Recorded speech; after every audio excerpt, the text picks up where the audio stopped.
When welding on construction sites and in confined spaces, occupational health and safety also plays an important role. The Dusty Evo is a powerful companion for high vacuum welding fume extraction. It is very easy to transport, equipped with a large handle and recessed grips on the side, and it's hardly larger than an airport trolley. For welding fume collection, the unit is combined with either an extraction torch or slit and funnel nozzle to keep the room air clean. In addition to the simple operation with a variable speed control, Dusty Evo proves to be particularly easy to maintain. The Chemtex EPTFE filter cartridge with surface filtration separates more than 99.9% of the welding fume particles.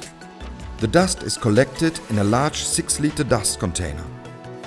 The filter is cleaned manually using a compressed air gun as soon as the filter saturation display indicates.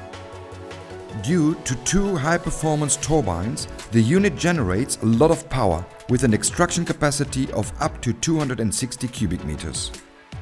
To increase comfort, the Dusty Evo can be operated with an automatic start-stop function. The Dusty Evo, a solid mobile companion for occupational health and safety during welding.